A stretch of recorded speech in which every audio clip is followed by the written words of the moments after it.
All right, so we're going deep on Groundhog Day today. Always ready. Yeah, you and me both.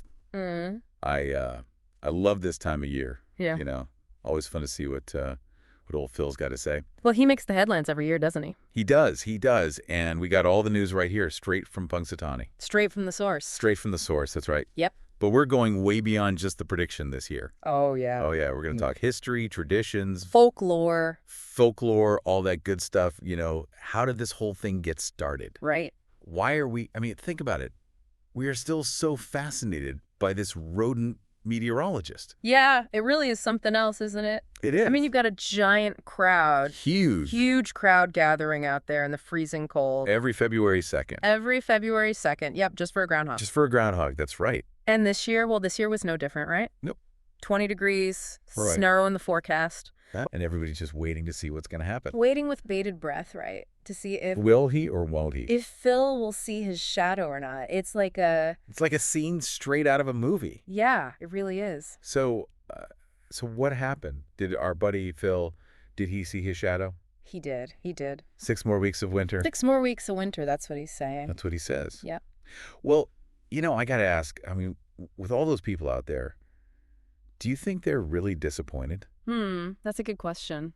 Or are they, like, secretly kind of enjoying the fact that winter's sticking around for a bit longer? Maybe it's not even about the prediction itself.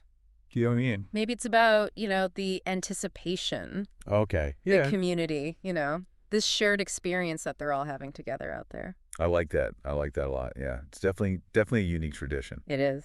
And speaking of tradition, where did this whole shadow seeing thing even come from? So it actually goes back over 100 years with roots in, believe it or not, ancient European traditions.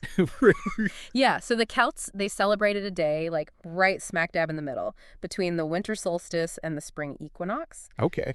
And they believed that animals, they could predict the weather.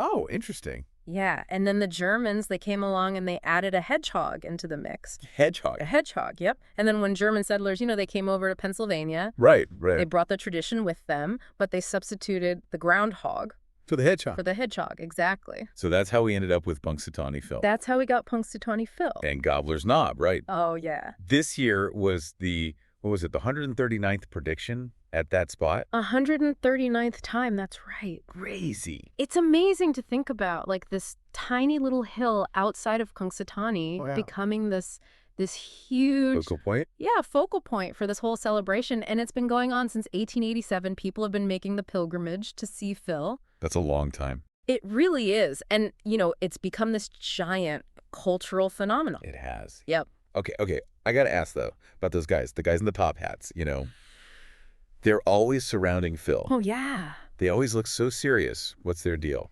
Well, they're called the Punxsutawney Groundhog Club Inner Circle.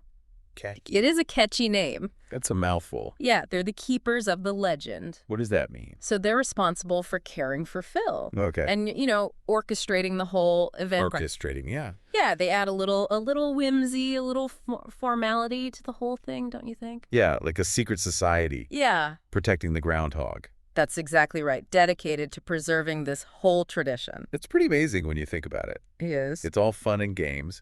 But how accurate is Phil, really? Well, that is the question, isn't it? You mentioned he saw his shadow this year.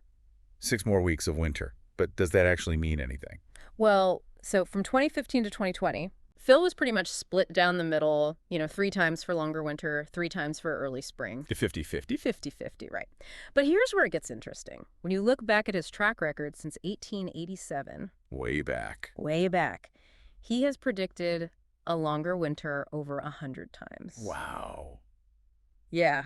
More of a pessimist than an optimist then, huh? Maybe so. But you have to remember, there's no real science behind these predictions. Right, of course. I mean, Phil's a groundhog, not a meteorologist. That's right. He's not looking at weather charts or anything like that. Nope. His predictions are based on folklore, on tradition, not scientific data. Interesting. So it's more about the ritual than the accuracy. Exactly. And in fact, from 2013 to 2022, he was actually less accurate than a coin flip would have been. Less accurate than a coin flip. Wow. Okay, so maybe we shouldn't pack away our winter coats just yet. Probably a good idea. But all jokes aside, Why do you think this tradition has lasted for so long? Especially if it's not even scientifically accurate. Well, I think it speaks to our desire for connection, Okay. ritual, something to look forward to, especially in the middle of winter. Right. Spring is all about renewal. Yeah. And Groundhog Day, it offers a sense of hope, a promise that those warmer days are coming. I like that. And even if Phil's predictions are a little, whimsical, A little out there. The tradition itself reminds us that change is coming. It is about the change. It's about celebrating the cycles of nature. Yeah. And finding joy in the simple things, That's a good point. It's true. It's a fun tradition. Yeah. Brings people together. It gives us something to talk about. Exactly. And maybe, just maybe, it makes us feel a little more connected to the natural world. I think so. So even though we know Phil's not a real meteorologist, Right. we can still appreciate the sense of anticipation and hope that Groundhog Day brings. I agree. And hey, if it gives us an excuse to eat some delicious Punxsutawney-inspired snacks, Who am I to say no to snacks? I'm all for it. Same here. That's right. Well, I think that about wraps it up for our Groundhog Day deep dive. Yeah, great discussion. Always a pleasure. Likewise. All right, well, until next time, See you then. take care. You too.